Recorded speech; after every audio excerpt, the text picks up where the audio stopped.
always glad to serve you. Come on, get inside. It isn't 6 yet. It's almost. Get in.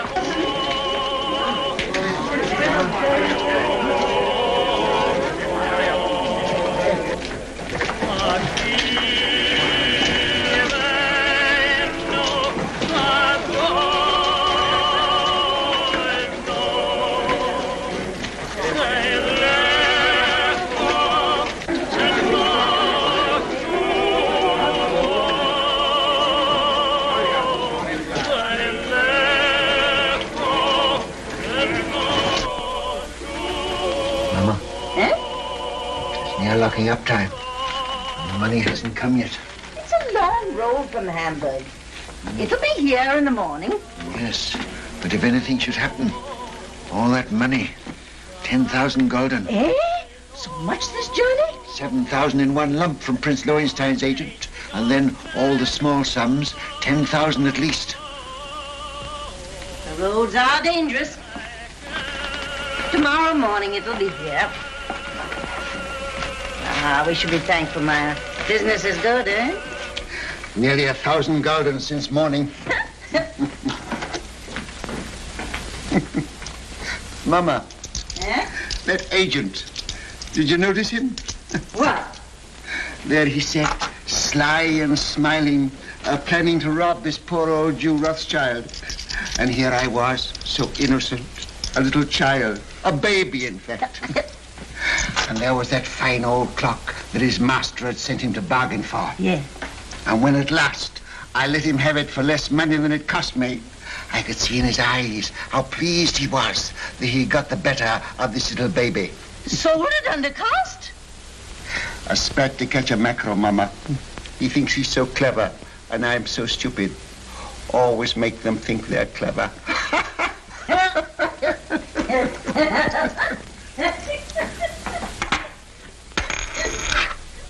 Mama!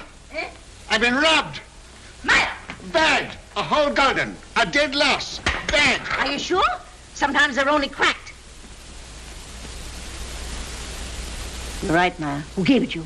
Could it be that? That agent. And I gave him some wine, too. Some of the good wine. Maya, he'll come again. Yes.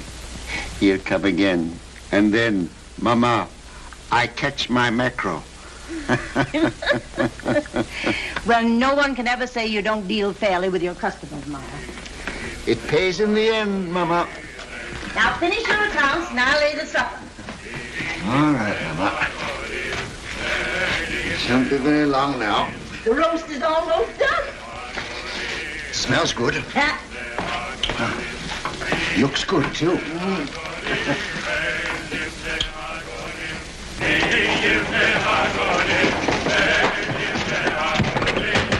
Mama, quick, it's Nathan. Mama, the tax collector. Oh. Papa, the tax collector. He's down the street. Shut door. The tax collector, boys.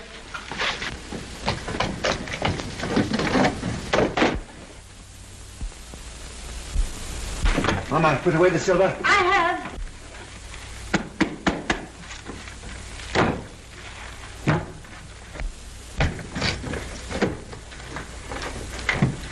Don't forget my account book. Oh, run away. What do you know about it? Everything that's in my collector goes. Take those hats off.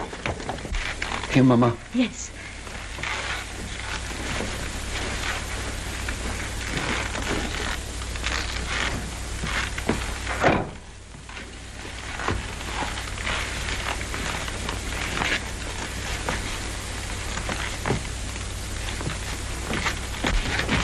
Hurry up, Carl. Tumble up, James. Over the fireplace.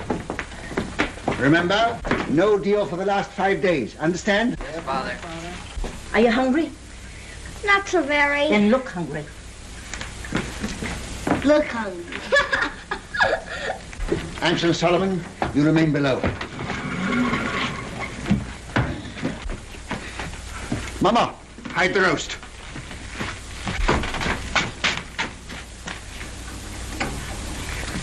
Get off, Dick.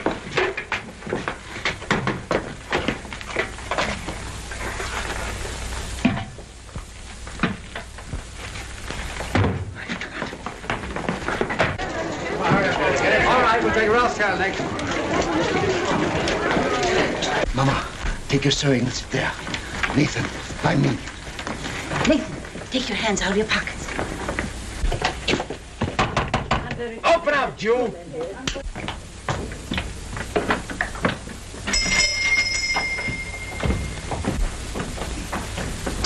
Who is it, Nathan? Alan Rothschild. Why, it's my good friend, the tax collector. Bring out your account book. Certainly, sir. Here it is. I was just looking over it. Things are very bad. I was saying to my poor wife, Gudula, this is our friend, the tax collector. Never have I known such a bad month. No. For 5 days, not one garden have I seen. Customers come, yes, but they don't buy. No. And no one's traveling these days, so my exchange business is worse than nothing. I shall soon starve. Starve, eh? Huh. Something smells good. One of our neighbors must be having a roast. Close the window, Mama. What do you take me for? Now bring out the real books. Real books? Why, Excellency, I don't understand what you mean. Rothschild, you're doing more business than any Jew in Jew Street. You're going to pay 20,000 gulden. 20,000? Why, a count of the big merchant in the city doesn't pay as much as that. That's another matter. He's outside the ghetto. He's not a Jew. Oh, if you were going to kill me this instant, I could barely raise 1,000 gulden. Upstairs. That's the house. Pull the beds apart.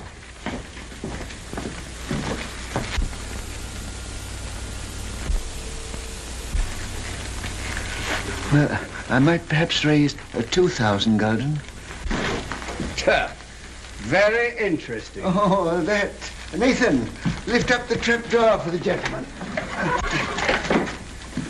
Just some old stock. We have a little wine down there. Not very good wine, I'm afraid.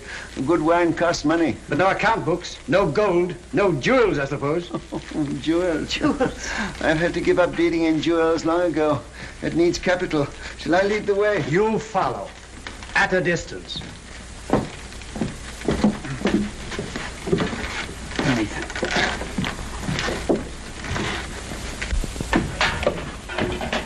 Stand up, Jew boys.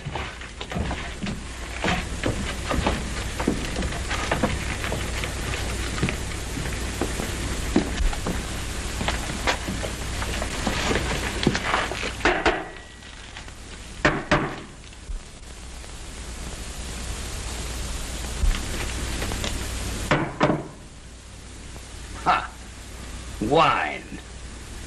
Fill up a cup. But that screen, Excellency. Do as I say. Oh, it had wine in it after all, eh?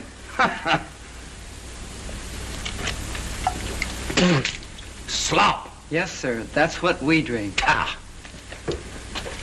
But there's some here that Father keeps for his special customers. Won't Your Excellency try it?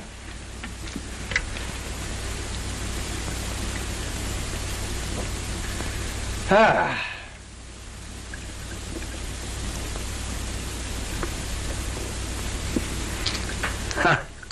You old fox.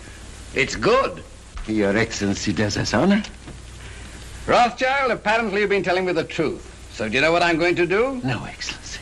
I'm going to charge you 20,000 gulden just the same. But I can't do it. There's not that much money in the whole ghetto.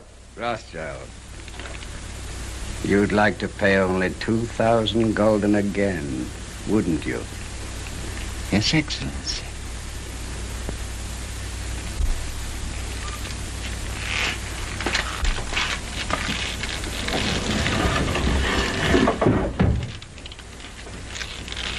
Now, what would it be worth to me if I put you down for 2,000 this time? A very handsome present for Your Excellency.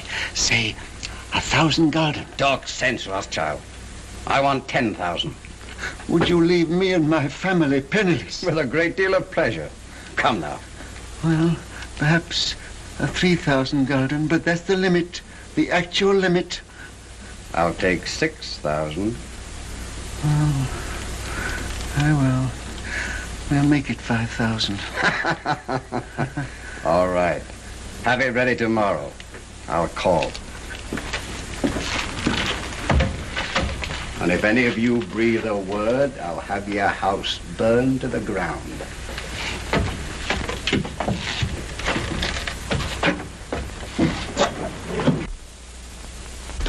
Boys, you did well. Nathan, you're a smart lad. That wine, Mama, you should have seen him. And after all, a 5,000 gulden isn't as bad as it might have been. No. But it is bad to have to pay away 5,000 gulden. Not as bad as having to pay away 20,000, Father. 6 o'clock, all Jews inside. Can't wait all night. Come on, let's get out of this den of... What? Shall I go after him? Oh, let him go. Mr. Rothschild! Mr. Rothschild! What's the matter? What's happened? The man who was bringing your money from Hamburg has been waylaid by the tax agents outside the city. What? They heard he was bringing the money to Jew Street. They might have killed him, but he got away. He got away with the money? No, they got it, Mr. Rothschild. They got the money. What? All of it? Yes, all of it. You hear that, Mama? You hear that, all of you? 10,000 gulden. Our money that we worked for. Why doesn't the Almighty strike them dead? Papa, don't get excited. It's bad for you. Listen, you are young. Your lives are before you. You've got to fight. Fight for yourselves. Fight for our people. Mama, I have to cheat the tax collector before my own children. Do you think I want to do that? I live honestly. I trade honestly. I want to be honest with them, but they won't let us. We are Jews, taxed to death, forbidden to learn a trade, forbidden to own land. They keep us in chains. They send men here to rob us. So work and strive for money. Money is power. Money is the only weapon that the Jew has to defend himself with. Oh, Mama.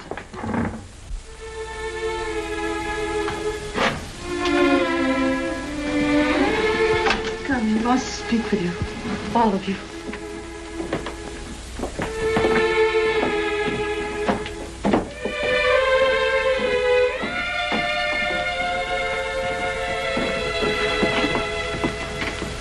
We're here, Papa. All of us. My sons, when I go, I leave you in your Mama's care. She is wise, far wiser than I, and good. Do always as she says, and you will grow rich. Come closer.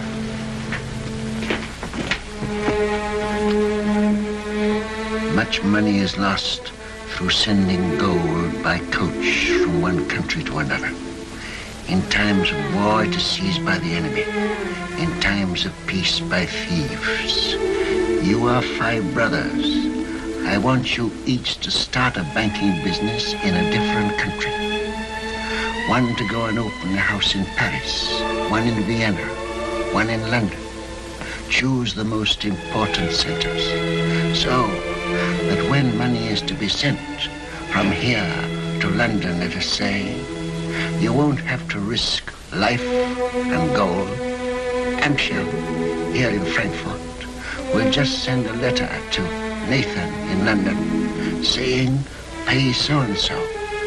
And that will be offset by loans from London to Frankfurt. Understand? Yes, Father. In your day, there will be many wars in Europe.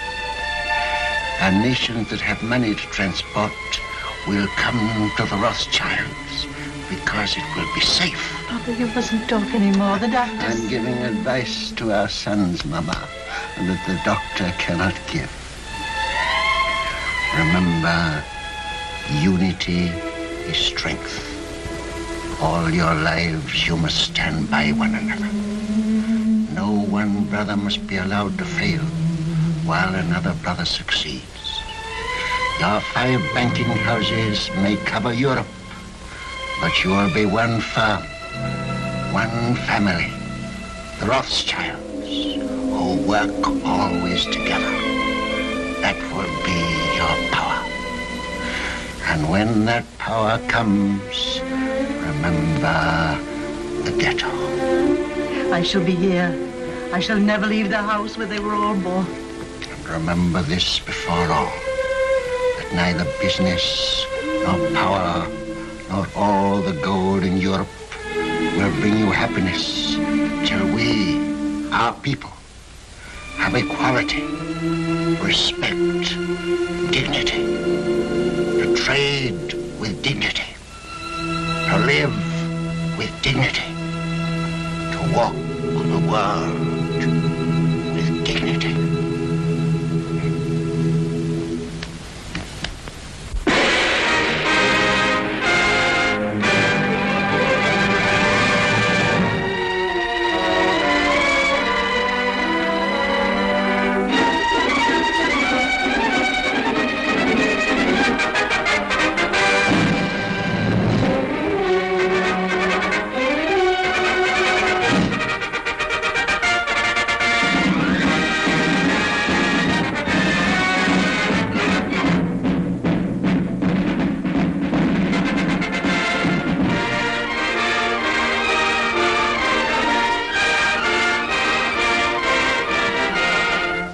If Napoleon is to be beaten in the East, we must have 15 million florins immediately, and more later. I think it can be done, Prince Metternich, but I shall have to consult with my brother Nathan in London. Come, Solomon, can't you decide now? Your Highness is aware that the Rothschilds work as a family, and we have made Nathan our head.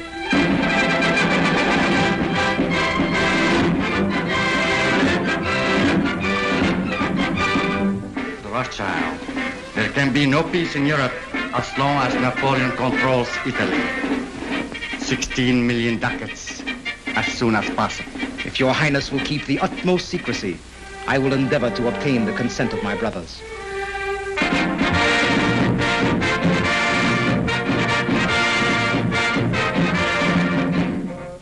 You must realize, Monsieur de Talleyrand, how difficult it is for the Paris House of Rothschild to help the Allies against Napoleon.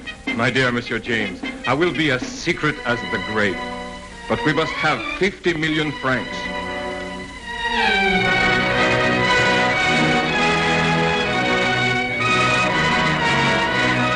Your visit honors our house, Count Ladras. Quite aware of that, Ansel Rothschild. I wish no one to hear it. Only necessity brings me here. The armies of Napoleon are already in Prussia. We've got to have 5 million gulden to drive them out. I will consult my brother. Ah, that's nonsense. It is an unbreakable rule, Your Excellency. The House of Rothschild never participates in a deal of this importance without the approval of all the partners. When that is impossible, my brother Nathan in London is permitted to make a decision.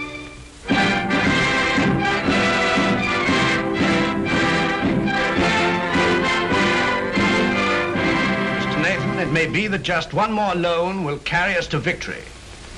You've been most generous, you and your brothers too. And I can assure you, sir, that His Majesty fully realizes that the House of Rothschild has already contributed 10 times as much as any other banking house in Europe. Captain Fitzroy arrived this morning from Wellington's headquarters, and he's told me how much the General appreciates what you've done. Lord Wellington's language on the battlefield can't be repeated, sir. But I've heard him declare that he wouldn't swap any one of those 5 Rothschilds for any 5 of Napoleon's brigade. May I tell the Prime Minister you agree to one more loan? Do you realize, gentlemen, that the Allies are drawing on us throughout Europe? It's money that wins wars. It's money that makes wars. With £5 million, we can hold Napoleon at bay. Mr. Harris, tell the Prime Minister I decline to raise £5 million to keep the Allies fighting Napoleon. I'm sorry. But you can tell Lord Wellington that the 5 Rothschilds will let him have 10 million if he'll guarantee to smash Napoleon. Oh, excuse my hat, gentlemen.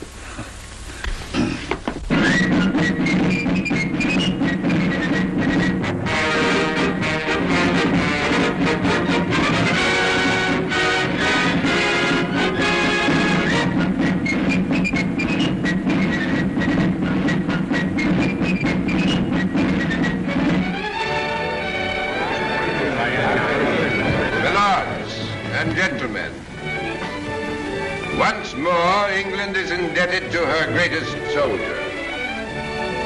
It is my privilege as Prime Minister to thank him on behalf of England for his glorious achievement. We rejoice at your safe return. My lords and gentlemen, charge your glasses. I give you a toast. His Grace, the Duke of Wellington. His Grace.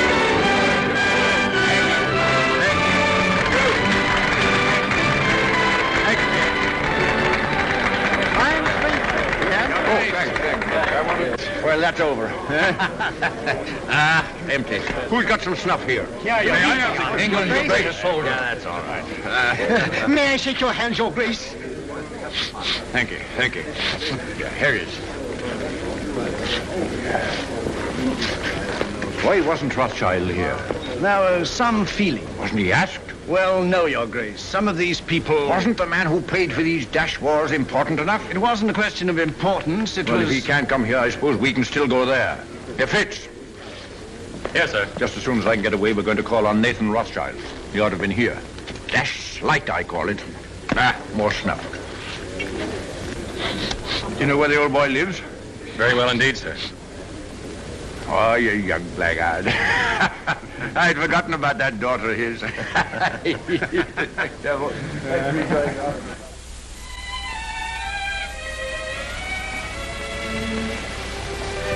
Darling. No, I'm not sorry. Not in the least. Neither am I. Just stopped.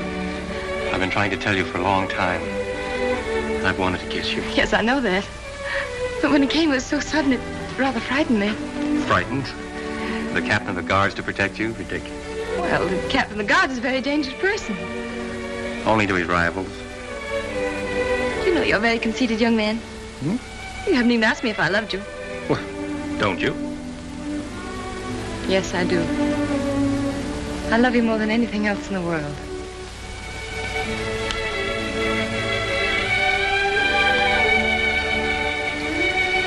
And then tonight, after I tuck the Duke into bed, I'll call on your father.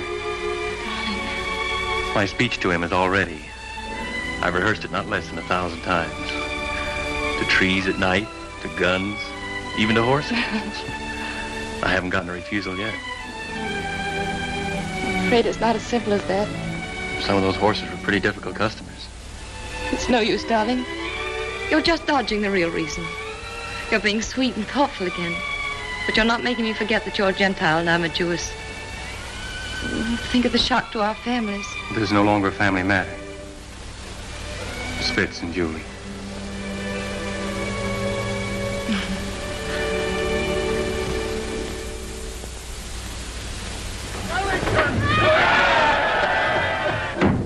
Hush, hush, hush. I've had that crowd at me heels all day. If they had any sense, it's you they'd be following around, not me.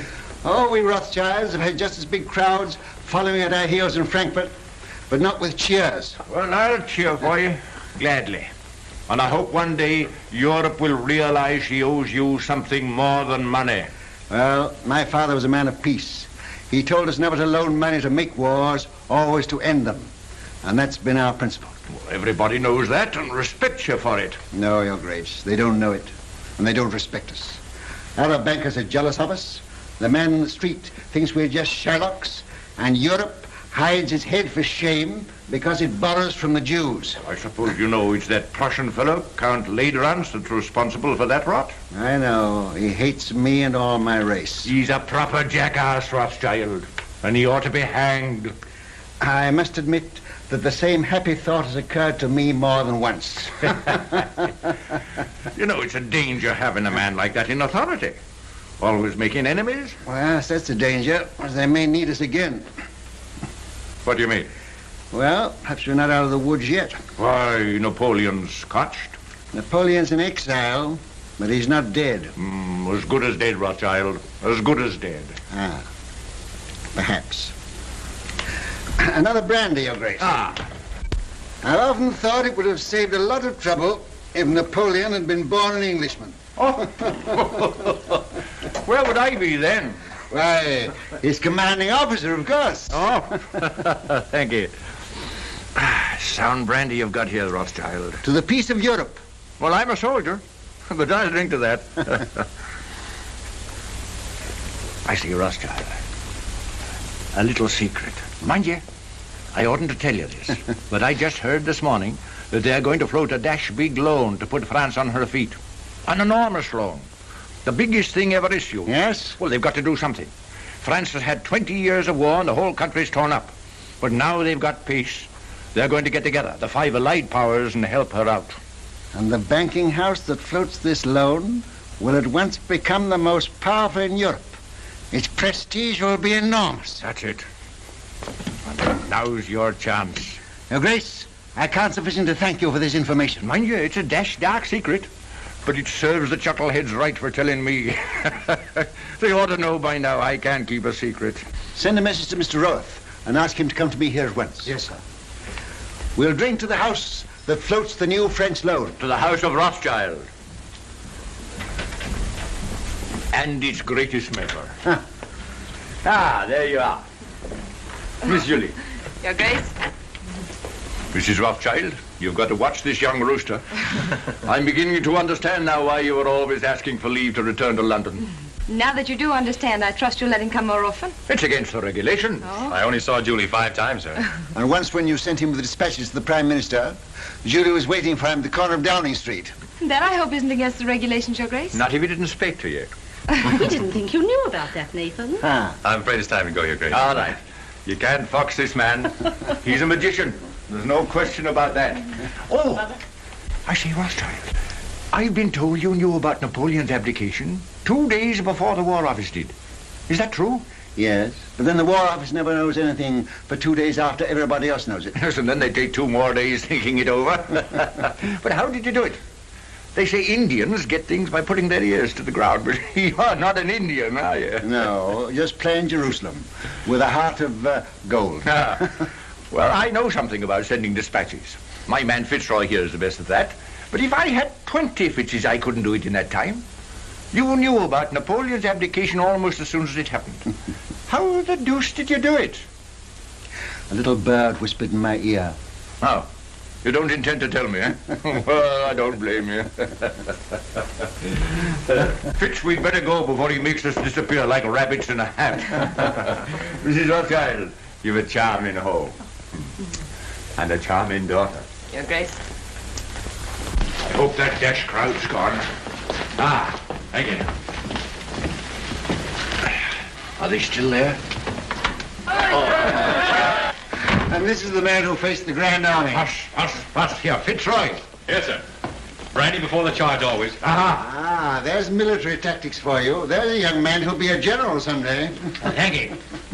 Well, goodbye, Rothschild. And remember, it's a dash dark secret. 1,000 thanks, Sir Grace.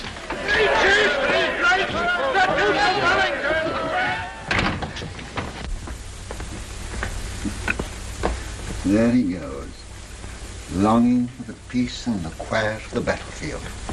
Yes, sir. Mom, I ought to be very happy, but I'm not quite. What is it, dear? Fitz says it's nobody's business but ours, just his and mine. But it's his wretched family I'm thinking of. You know, Mother, nearly all of his aunts are duchesses and countesses, and oh, I'm so afraid they'll turn up their noses. He doesn't object to our money, I hope. No, he says he's willing to overlook that. Oh, I'm glad to hear that. Father, please don't think of Fitz like that. Please don't. You're hurting her, Nathan. Isn't that rather cruel? Oh, no, it's my fault. I never told Father I really cared as much as I do. And you didn't either of you think I knew. We businessmen are not supposed to notice unimportant things like daughters and wives. You should know better than that, Hannah. Well, I knew she loved him, but we thought we'd tell you when you got to know him better. Julie, you know the tradition of our family. A Rothschild to marry a Rothschild. But I wasn't a Rothschild, Nathan. No, but you were Hannah. And you were one of our race. That's what frightens me, Mom. These dreadful prejudices. Could we bear it? Could Fitz bear it? I won't pretend, Julie, that I wouldn't rather you married one of your own people. It's a cruel barrier. Yes. But the world's changed a bit, especially in England. There's no Jew Street here. And they're lifting other chains from us, too. So, perhaps... Oh, no. No, don't say perhaps. Say yes. What do you think, Hannah? I think girls should be allowed to make their own choice. I'm not sure that I agree with you. Oh, but this girl, Father. Well, it's about the first time that I've known a Rothschild to make a bad bargain. You are a Rothschild. And the Duke of Wellington has told me that the Rothschilds did a great deal for Europe during the war. Now, what have your Fitzroys done? Nothing. Beyond repeatedly getting leave of absence from duty and showing an unaccountable interest in orchids. And a remarkable taste in women. That doesn't show strength of character. Any fool could fall in love with you. Oh, but not any fool could get your consent. He hasn't tried But yet. he will. And when he does, you'll see him. Oh, you darling. Here's Rose looking positively shocked. Don't go, Julie. Oh, but I must. I'm engaged. Where are you going, Julie? I'm going out to the orchid house. Look at the orchids. Rose, I sent for you because I have tremendous news. This message must go to each of my brothers at once. By what His Grace calls our magic. Great news. Yes, indeed.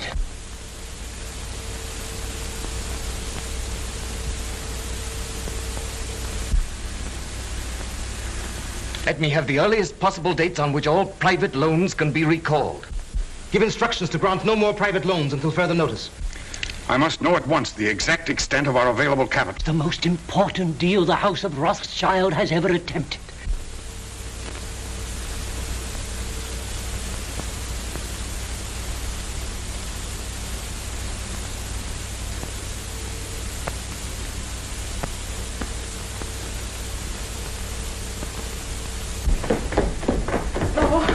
Let me look at you. Oh, you really look so very nice. I'm sure I don't know how they could refuse you anything you asked. I'm not depending entirely on my profiles here. Where's my hat? Oh, the carriage hasn't come yet. I'll take a hack. That's what I like to do. It always makes me feel so independent. Sure you won't let me put a little perfume on your handkerchief? Quite sure. You're so calm. Aren't you excited at all about getting this great loan? Who'll be there? Representatives of all the big banking houses in Europe. Baring will be there, of course. And the ministers of the countries interested, I suppose? I suppose so. Leydrange representing Prussia, Metternich from Austria, and the rest of them. Still, you feel pretty sure, sir, don't you? Sure of half of it, anyhow. I have private information that ours was the best bid. The largest loan in history. You know it's the proudest day of your life. The proudest day of my life happened 30 years ago. I shan't draw an easy breath. Don't worry. When I say that no other banking house in Europe can match our bid, I'm not guessing, I know. And now where's my hat? On your head, I believe.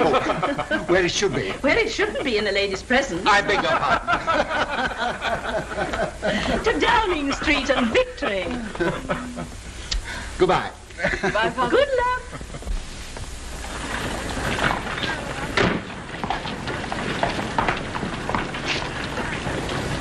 Thank you, sir.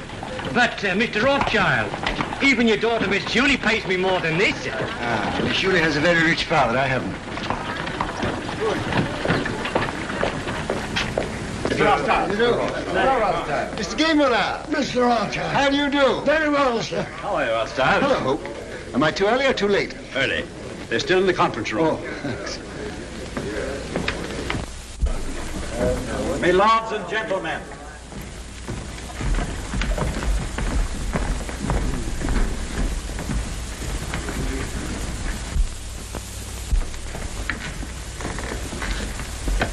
Your hat. Oh. Thank you, Mr. Baring. The meeting is called to order. Gentlemen, bids for a French loan for 450 million francs have been received and recorded. Offers to take all or a part of the issue of bonds, the greatest single issue in the history of European finance, were received from the following banking houses. J. Lafitte and Company, Paris.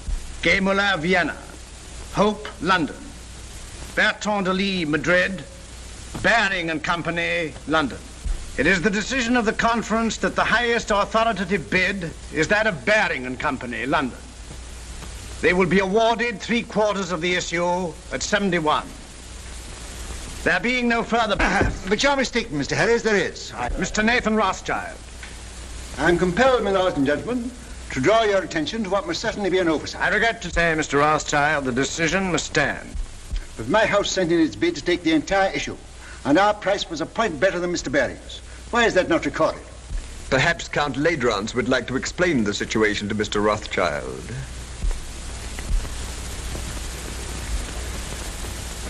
Your Excellency. Your bid was received, Mr. Rothschild. But to put it as delicately as possible, it was thrown out, shall we say, on a technicality. A technicality? What am I to understand by that? You are at liberty to give my statement any interpretation you choose. You mean, in brief, I am a Jew? Likewise, in brief, I do. Gentlemen, I must accept your decision.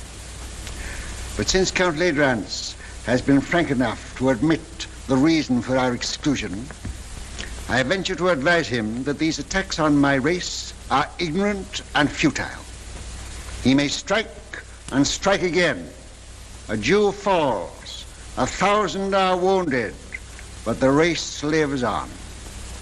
For unfortunately for His Excellency, we are evidently eternal.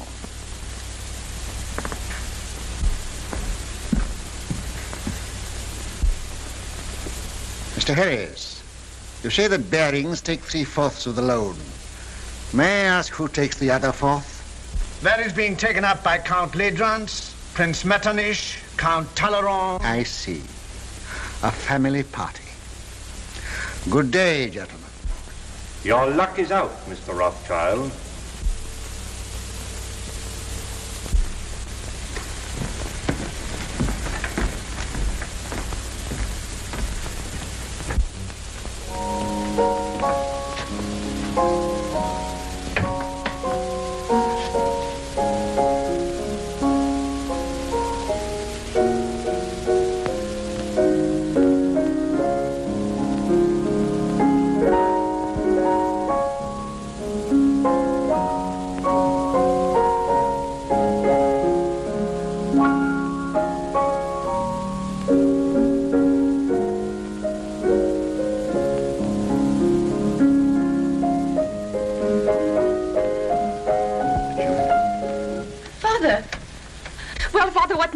How stands the House of Rothschild?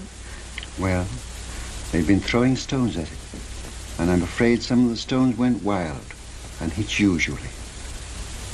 What do you mean? I've just come from a meeting of men in society, the kind of society to which Fitzroy belongs.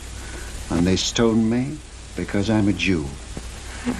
Fitzroy isn't that sort. Julie, you must give him up. Give him up? I can't. I know best. But you don't love him, I do. Will he continue to love you? Father, this isn't like you. You've always fought for what you wanted and got it. Well, perhaps I'm a fighter, too. This fight's been going on for 2,000 years. But things are changing. You said so yourself. I was a fool. I thought we'd swept away these prejudices, but I was a fool. Fitz knows what he's doing. We've talked this thing all over. We're ready to face the consequences. Well, you're young, but what are the years to come? There's no one else in the world for me but Fitz, and I won't give him up. Well, Nathan, what is it? They didn't outbid you. Yes. My bid was thrown out on a technicality. A technicality? Because I'm a Jew. But they did me a great service. They showed me just how they were going to behave to Julie if she married into their set. You'll do as I bid you. I'll try, Father. Nathan, what have you said to her? You can't ruin their lives. No, I'm going to save them. Hannah, she mustn't continue to see this man. You must get her away. But where? Take her to Frankfurt and take her at once. Excuse me, sir. I heard the result of the meeting and came to offer my sympathy. Oh, well, thanks. If you have any spare sympathy, you might keep a little in reserve for Baring, Ladrance and Company. I don't think they need it, sir. No, they may later. Do you realize that Ladrance, Metternich, Talleyrand, and the rest of the party are taking 1/4 of this loan without a penny between them? But they'll make millions on the rise. Ah. He's tired. Perhaps I'd better call again later. Ralph, sir. If you could buy government 4% bonds at 60, would you pay 74 for them? No, sir. Would you, Hannah? Goodness me, no. I thought not. Nathan, what's in your mind? Murder. Hannah, I'll tell you exactly what's in my mind. And this may interest you, too, Roth. Baring and those others headed by Ladrans have taken this new loan at 71. On the first of the month, they're going to offer it to the public at 74. It pays 4%. But there is already in existence a previous government bond which also pays 4%, of which we have a large holding. Yeah. This bond is now selling at 73. Hannah says I'm tired, but I'm not too tired to realize that if the public can buy one government bond for 73, they won't buy a new issue bearing the same interest for 74. That's true, sir. But Baring and the other bankers will run up the old bonds, and when they rise to about 75... I know what you're going to say. They'll make the old ones rise, and then launch the new ones a point lower, and the public rushes in. Quite so, sir. But suppose there is no rise. Hmm? Suppose somebody pricks the balloon and it doesn't go up.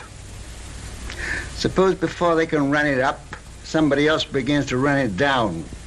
Suppose by the first of the month, these old bonds now selling at 73 should fall down to 63. Then they couldn't possibly launch the new loan at 74 because nobody would buy it. No. And Baring and Ladrans and his little band of bankrupt brigands will wait for it to go up. But suppose instead of going up, it still goes down to 55, to 50, to 45, to 40, why they'll never be able to launch the loan at all. And by God, that's where it's going.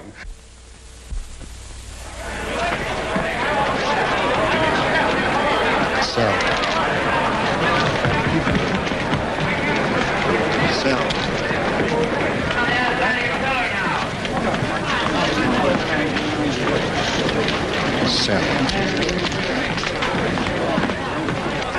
Look at Rothschild. You'd think he was selling apples instead of government bonds. Bonds are now at 53. All right.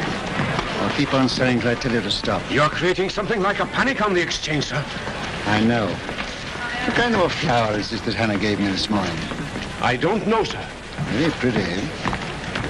Smells nice, too. Mr. Rothschild, do you know what you're doing to the market? What have you heard? My dear fellow, I don't hear things. I just imagine them. You know what kind of a flower this is? No. 52! 52!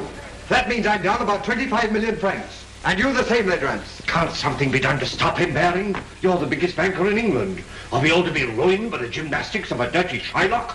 I've thrown the entire resources of Baring's bank into the pool, but I can't stop it. He's got us on the run. Right. I bet you half a crown that Baring makes straight for this post within 2 minutes. I'll take you, sir.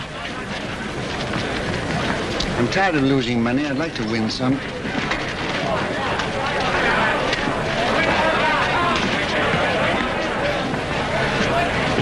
You're a magician, sir. Here he is.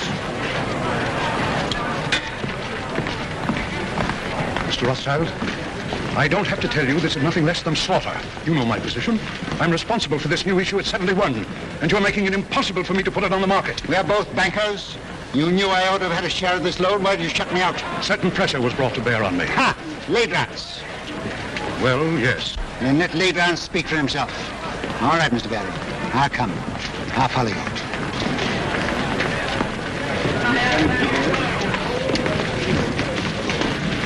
About how much has this thing cost us up to now? About £5 million. All right. We'll make 10.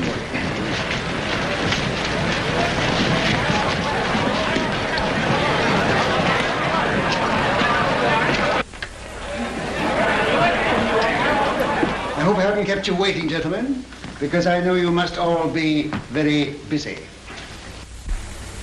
We sent for you, Rothschild, to make you an offer. You resent being left out of this loan. Mr. Baring, as you know, holds 3/4 of it. He is prepared to part with half of that to you.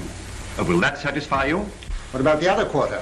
That, as you know, is held by us. Oh, yes, you bought it at 71. Well, we're responsible for it. You bought it at 71. It was allotted to us. And not against your will, I hope. Certainly not. So you bought it at 71. What do you mean, bought it? Can you pay for it at 71? You know perfectly well that no one is prepared to pay in full for an entire issue. Were you prepared to pay anything? Could you have stood a 10-point drop? No. You took it for a rise. You're financially irresponsible, the whole lot of you, except Mr. Baring. Well, I know just how much money you've got, each one of you. And if I like to hold down the market till after the first of the month, and I can, you're all ruined and dishonored, including Baring's Bank. Now, I'll rescue you on one condition. That you pass me the entire issue at 68. That's impossible. Now, what excuse can we offer to the public? Just say it was found necessary. On what grounds? Oh, on a technicality. No. Very well. Wait, please. We have to deal with Mr. Rothschild. Under the circumstances, I consider his offer a generous one. And as the head of the House of Baring, I insist on Mr. Rothschild's terms being accepted. What? Are you going to take it off our hands, Rothschild? That's uncommon good of you. Hey, Count Road. Are you also on the preferred list? Yes, but I much prefer to be off of it. Well, we've no choice. I accept. I say yes without hesitation. Complete, Rance? Very well. To save time, I had this little contract drawn, which I shall ask you gentlemen to sign.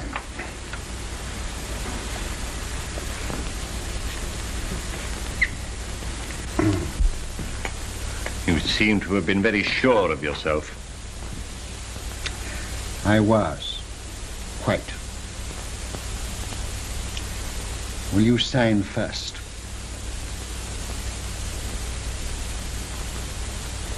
$49.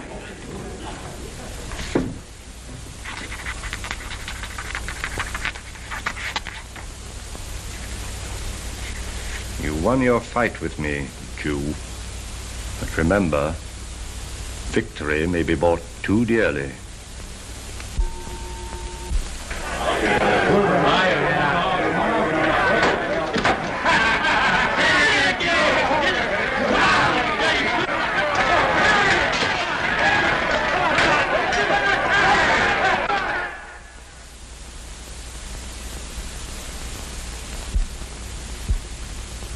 Late, Rance. What are you going to do, sir? I'm going to Frankfurt. I'll leave within an hour.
Take your pills and get out. You're no good.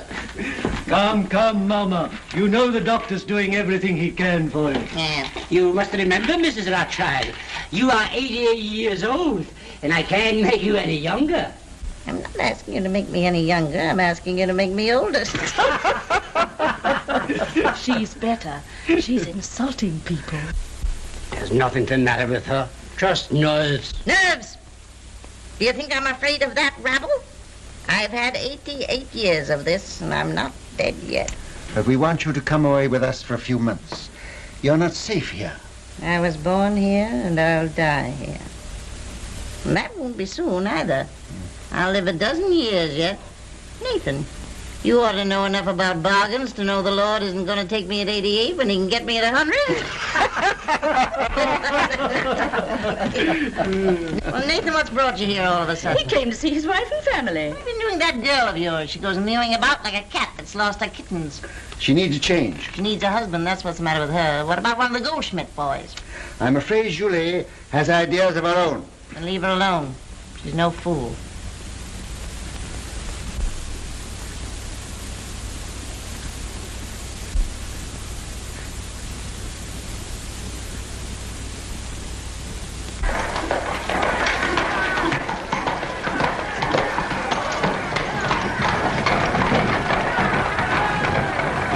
Can you tell me which is the Rothschild house? Yeah.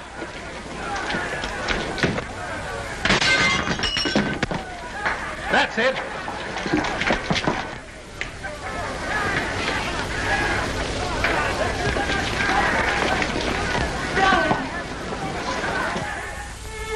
What's the use of our pretending? I don't pretend to Father. He knows exactly how I feel.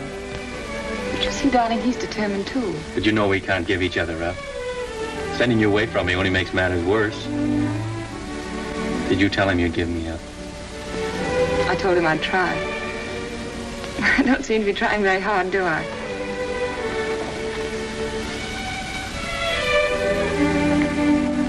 Let me look at you. How long did it take you to get here? How long have you been riding? I left yesterday morning. How did you manage? I asked Nosy for leave. Who's Nosy? That's what we call the Duke behind his back. Oh. I think he guessed where I was bound for. Anyhow, he said yes.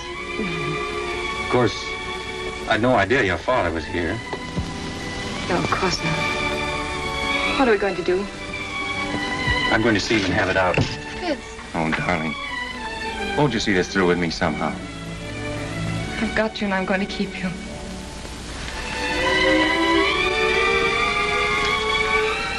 Then will you be very brave? A soldier. And wear this ring. Oh, yes. It's one of those family things. My mother wore it. Oh, it's lovely. What's the meaning of this? Father, Fitz has only just arrived. I saw him and brought him in here. Does your mother know? No. No, nobody knows but us. Why are you here? You knew my wishes? I came here for the same reason you did, sir. I heard there was trouble and Julie was in danger. Go to your mother. I'd rather stay and hear what you have to say to Fitz. Please go, Julie.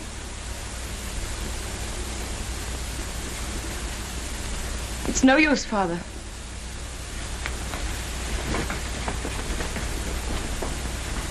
I had a good reason for keeping you and my daughter apart. I desire that you respect my wishes. If Julie weren't agreeable, I wouldn't be here, sir. But her happiness is involved as well as mine. Unfortunately, we differ as to where her happiness lies. What has changed your attitude toward me, sir? Captain Fitzroy, I doubt whether there's a single man in London today who would suspect me of being a sentimental fool, which apparently I have been. But fortunately, I have a certain amount of common sense, which sometimes comes to my rescue. You'll please understand that your attentions to my daughter are objectionable to me. What is your objection? You're not of our race. That's an objection I think you might have raised a great deal earlier, I sir. was a sentimental fool. Walk through this ghetto. Go into the Jewish quarter of any town in Prussia today, and you'll see men lying dead. Julie's people killed by your people for but one crime, that they were Jews. Now do you understand? I'm sorry, sir, but I still love Julie. Julie is a Rothschild, and she'll not marry without her father's consent. Good day.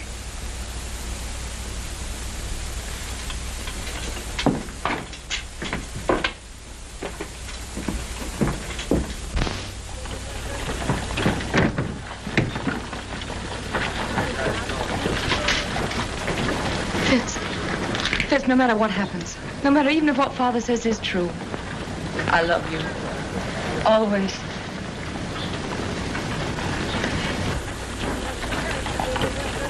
The Jews of Prussia know that this uprising is the direct result of your quarrel with Ladrans, and that has made them bitter against you.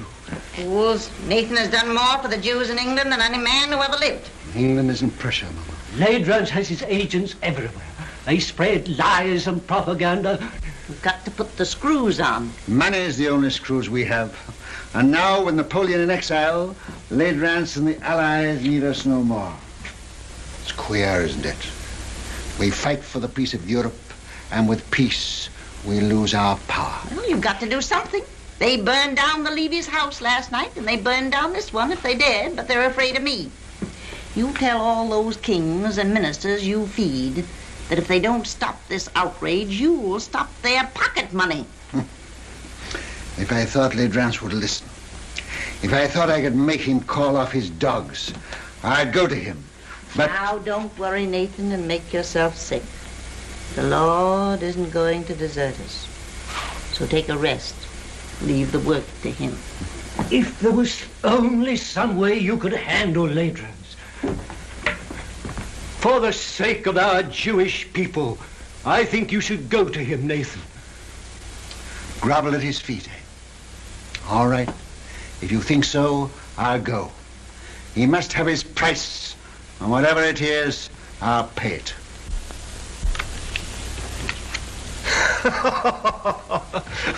I'll make you gentlemen pay for your wine. The cards seem to favor you tonight, Your Excellency. Well, they should. They're my cards. Colonel, any news? Good news, Your Excellency. Dresden, entire ghetto reduced to ashes by fire. It is estimated that 5,000 Jewish refugees crossed the border into the Netherlands. I have dispatched 3 agents to The Hague to stir up the populace there. Frankfurt. The citizens stormed the ghetto and fired 2 houses. A serious pogrom was prevented by the arrival of the civic guard. Who ordered out the civic guard? The burgomaster, but he won't interfere again. We've explained Your Excellency's campaign. That's splendid news, Colonel. I have still better news for Your Excellency. Yes? Nathan Rothschild is in Frankfurt. He arrived from London last night. If he tries to leave, I want him arrested at the border and brought to me here. Yes, Your Excellency. Upon what grounds? Make your own grounds. Yes, Your Excellency. The House of Rothschild. The house with the red shield. I'll make it red.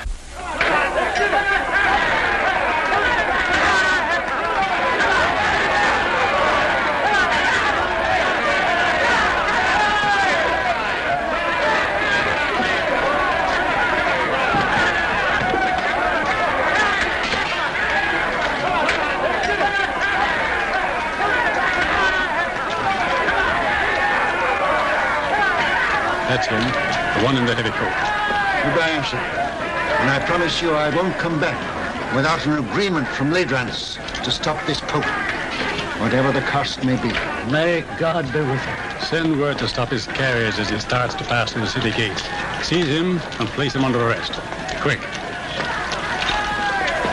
Mr. Rothschild! Mr. Rothschild! What is it, Schumann? This message just arrived at the office, sir. It's from Mr. Nathan. Me? Yes, sir.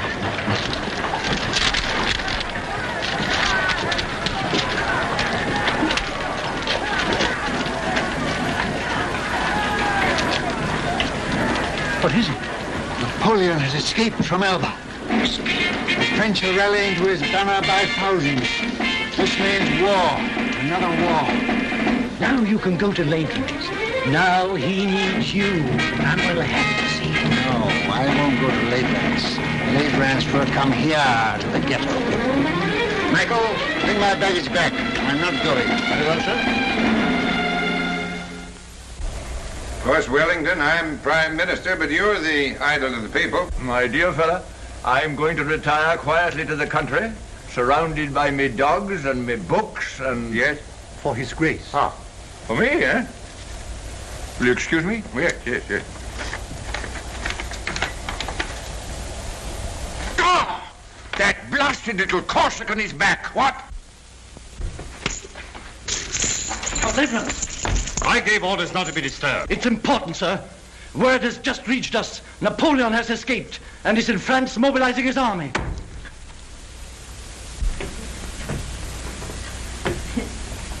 Mama, dear. Yes?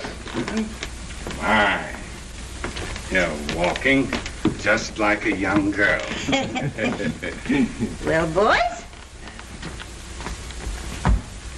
Come here. Let's have another look at you. Yeah, you're all growing up, aren't you? Nathan, I think you're getting fat. I'm proud of you. All of you. Your father would have been 92 today. Ours is the richest banking house in Europe, and we're still being kicked. It looks as though we haven't played our cards very well, doesn't it? Perhaps we haven't. I'm not criticizing. I think we're open to criticism, Mama. And that's what has brought us all together here today. Oh, is it? I thought you came here to see me. It seems it takes a war and a Jewish pogrom to get us all together nowadays. Now, that's not fair, Mama. You know it. Well, don't let's waste time in compliments. What have you come for? James. Nathan, you run the English house, and so you have the sea between you and trouble. But we, Carl and Solomon and Amschel and I, are here in the furnace. I know. And with Napoleon on the map again, our position is intolerable. Napoleon will be in Paris in a week, with the whole army rallying to his banner and deserting Louis. Napoleon's soldiers must be paid, and if he can't borrow money, he'll take it. Has he suggested a loan? Yes. He sent for me as head of the Paris house. I went to see him in Lyon, and he made a definite proposal. Now listen, Nathan, before you give an opinion. We've issued 450 million francs worth of bonds for a government which started packing at the first blast of a bugle. Napoleon guarantees the payment of these bonds down to the last centime, and on future loans he agrees to double the interest offered by his enemies.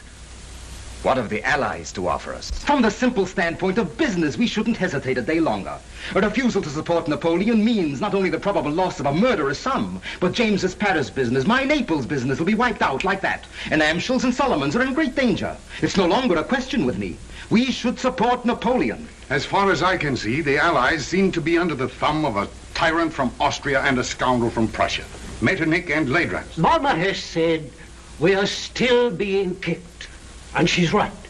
For a quarter of a century we have stood with the Allies, and apart from what we've got out of it personally, houses, fine clothes, carriages, as Jews, we are just where we started, in the Jew street, waiting for the change to be put up. I agree with the others. We've got to transfer our support to Napoleon and start over again with him. Well, son? You're right, all of you. And every word you've said is true. But still, we must fight Napoleon. Why? Well, because we're the Rothschilds. For the time being, anyway, we're something more than 5 rich Jews looking for the main chance. We know, the world knows, that until Napoleon is gone forever, there can be no peace in Europe for Jew or Gentile. You can't deny it, any of you. We've got to take the risk. We've got to swallow our pride, to stomach our resentment. We've got to go against every normal, selfish impulse in us and do what is right for the world. We can go hand in hand with Napoleon and spread this war over years. We can pay for fire and blood till all Europe is a slaughterhouse. And the Jew would stand as a pawnbroker in lives. We can't do it. We must stand as we've always stood. Not for war, but for peace. And if we all go down, we'll go down with honor. We'll leave no shame anywhere. My son, that is what your father would have said. You're right. I agree.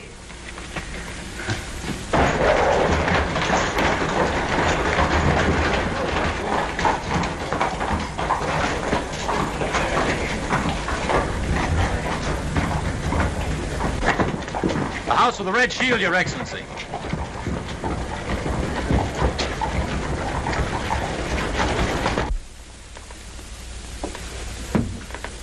The Philistines are upon us. Who is it? Metternich, Talleyrand, and Leidrans. Could that be the tax collector? Something very like it, Mama. Is Mr. Nathan Rothschild here? Your Excellency will enter.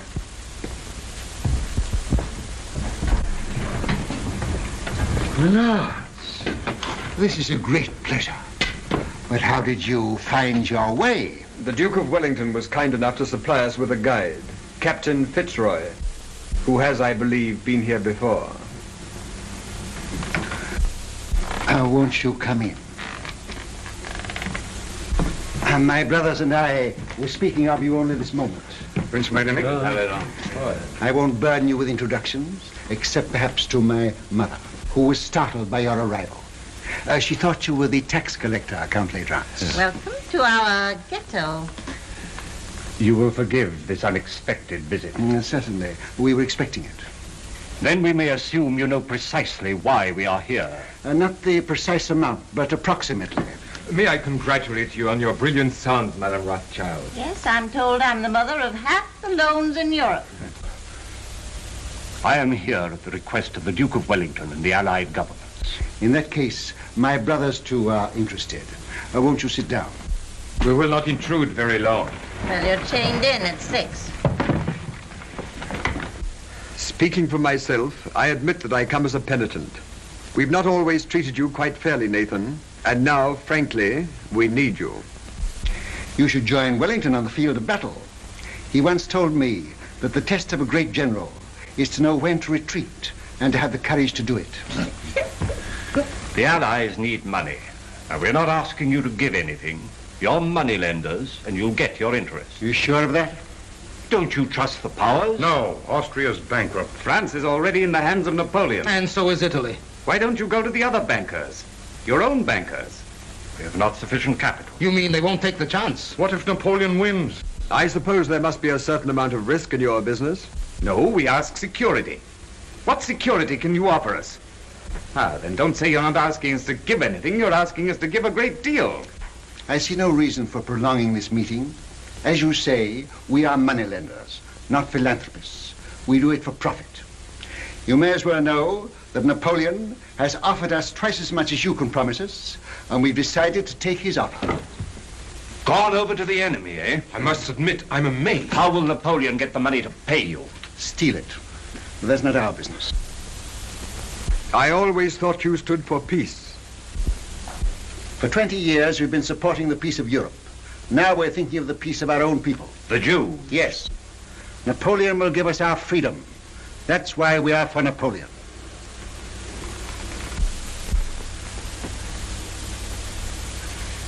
Is that your only reason for deserting the Allies?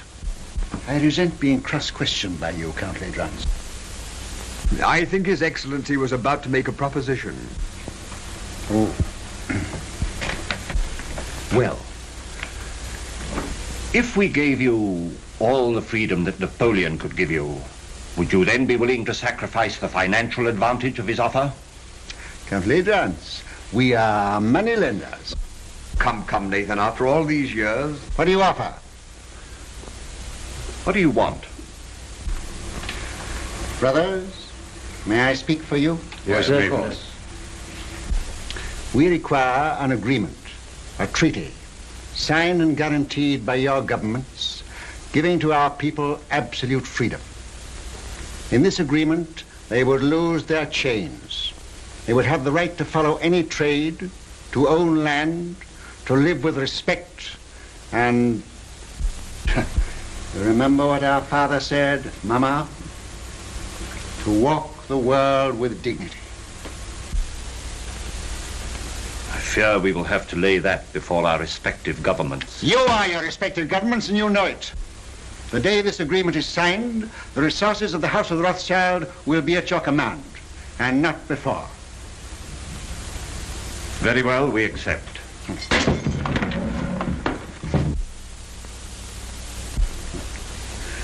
Pray excuse this, my lords. Some Gentile has evidently strayed into our quarter.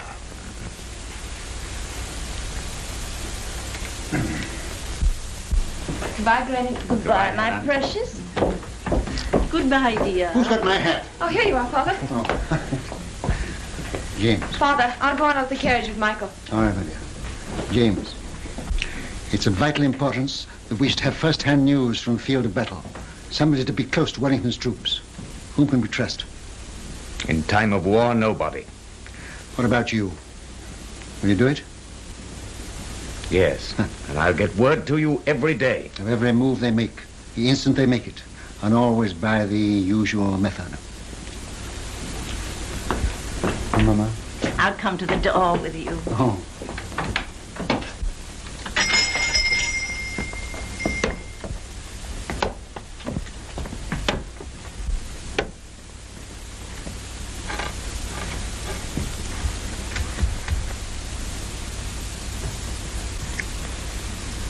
You won't let it be a long war, will you? It shall be just as short as our money can make it.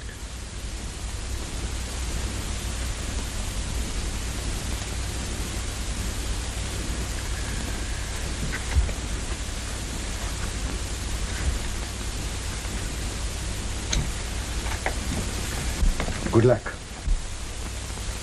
Goodbye, Mama.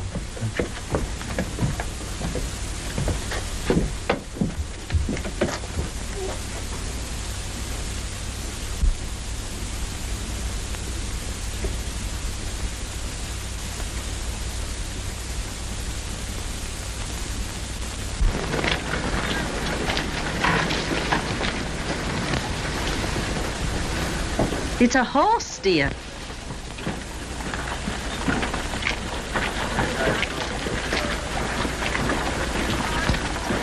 This time I'm here by command of the Duke of Wellington, sir.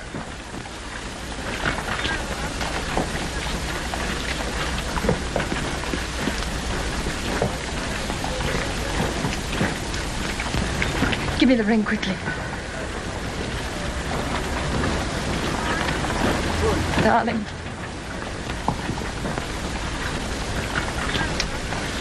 Well, I must say I hope the entire war isn't going to be conducted on this romantic basis.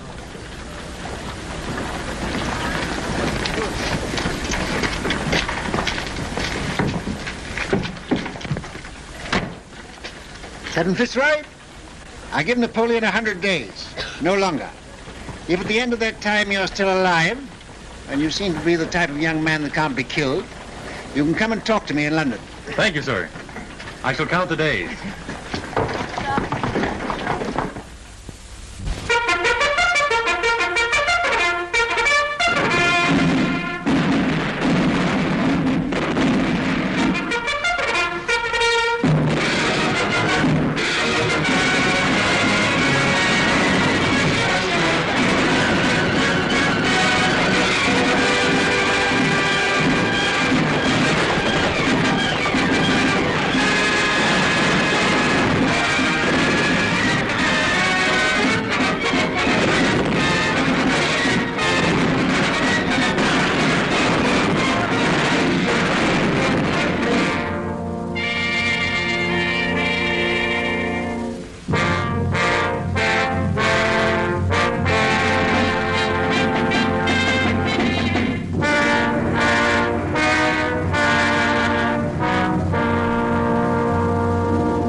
Nathan, the Times says there's a rumor that the stock exchange won't open today.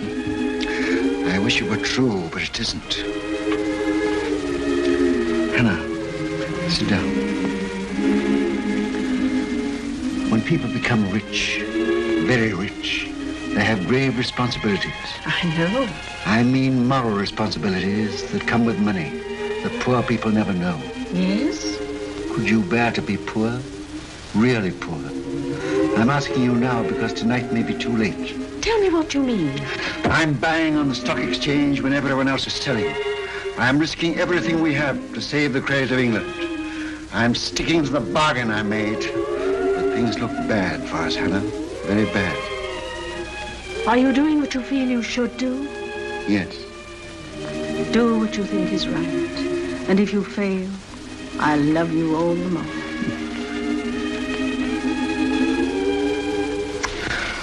And whatever happens, with your love and your flower in my buttonhole, I'll still be the richest man in the world. Father, Mr. Rhodes brought a message. May we hear it? It just came, sir. I thought you should have it before going to the exchange.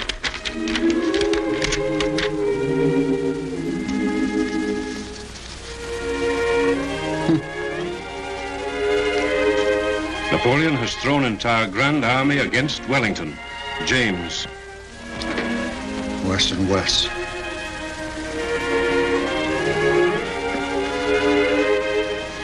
Foolish you, lady. These are hard times for young lovers. Father, you said you gave Napoleon 100 days. This is the 100th day. Fitz hasn't come back to me.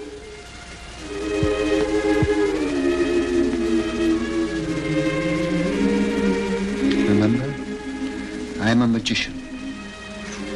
My day may be over, but I know there's a message of love and hope on its way for you.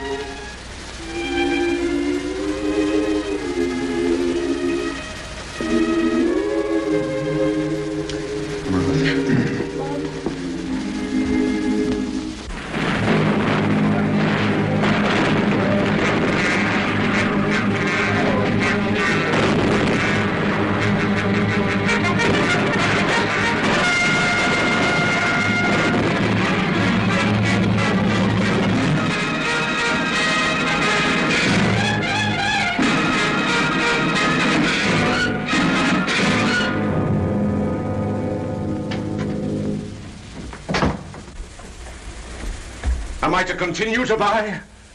Yes. But it's sheer suicide, sir. Buy. Support the market. But we can't possibly keep it up, sir. How long? It's 2 hours to closing time. I can't hold on for 2 hours. Then stop this insane buying. No! I made a deal with Ladrans and the rest, and I won't go back on my word. Buy till we break. But do you realize, sir, that you're holding more than any man ever held in the history of the stock exchange? We've picked our horse, we'll back it till it drops. But here are messages from your brothers begging you to hold back. You're alone in your judgment. Are you blind? Where will Europe be if England is bankrupt? And if I can't hold the market, England's credit is gone. But no one man can hold a nation's credit single-handed, Mr. Rothschild. One man can try. I'm fighting in the only way I can fight, with money. I'm giving all I've got to give for the peace of Europe. And whatever other Englishmen do tomorrow, I buy today. Mr. Rothschild, forgive me, but while rumors reach the exchange that Wellington has been defeated. It can't be true. I should have heard long ago. We owe so much to you. Will you do one thing more? Come and show yourself on the exchange. They say you're ruined and dare not face the music. There's a wild panic. Your presence may steady the market. I'll come.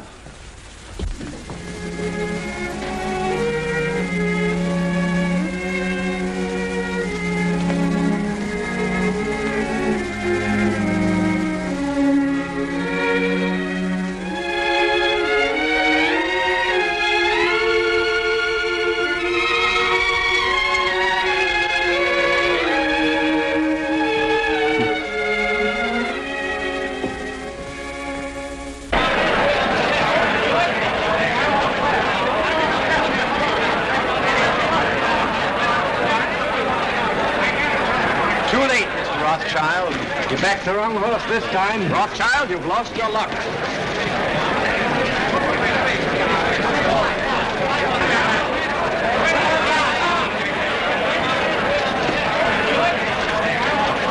Michael.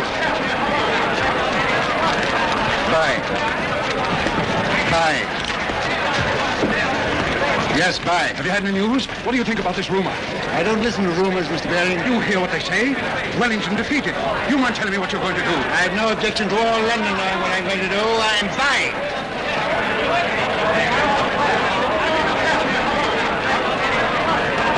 Mrs. Rothschild asked me to give you this. Did she come here to the exchange? Myself? Yes.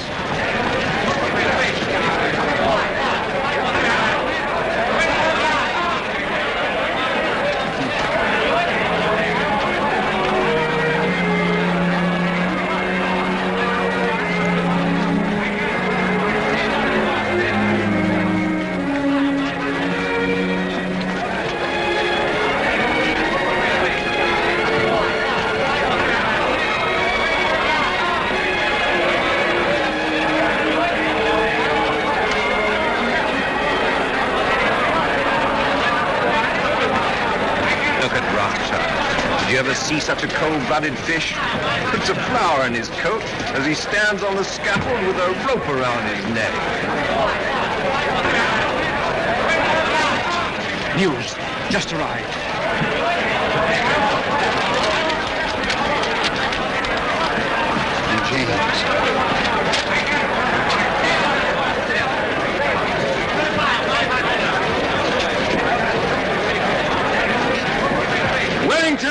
victorious at Waterloo. Napoleon defeated. The war is over. Gentlemen, listen, listen. I have news from Waterloo. Napoleon is beaten.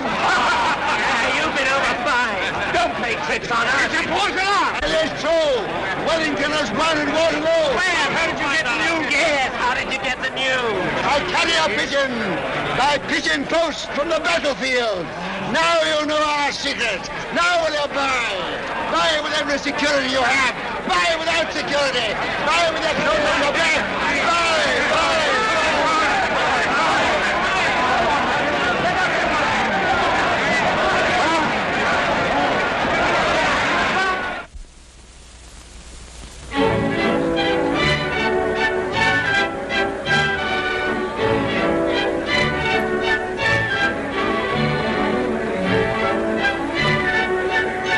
Rothschild, do tell me how it feels to be the richest man in the world. One has to be very clever to make a fortune these days. Perhaps, but far more clever to keep it. Really? Well, I wish you'd tell me how to make money on the stock exchange. What's the recipe? Oh, same as for a cold bath. Quick in and quick out. Excuse me.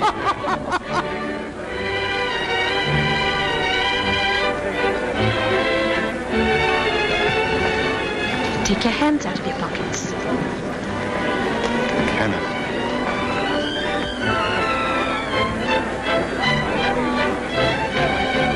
Strange, isn't it? That young people like that should be just as interested in romance as you and I are. May I congratulate you, young people? Thank you, Your Grace. Nathan, you're worried about something. Yes, and I am. I'm confoundedly worried. What is it? Well, Mr. Rothschild, my congratulations. Harry, George, just the man I wanted to see. I'm very worried. Which knee do I kneel on when I go before His Royal Highness?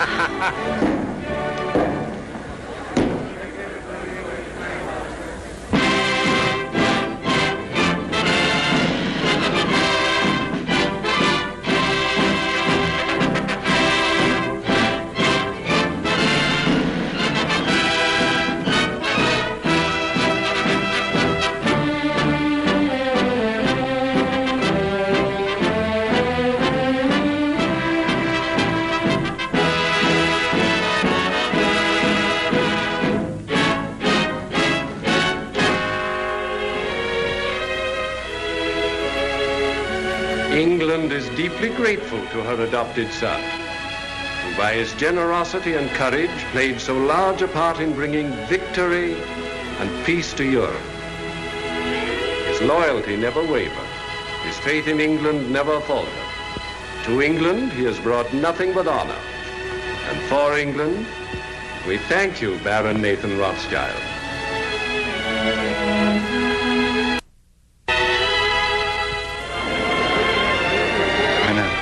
I used the wrong knee.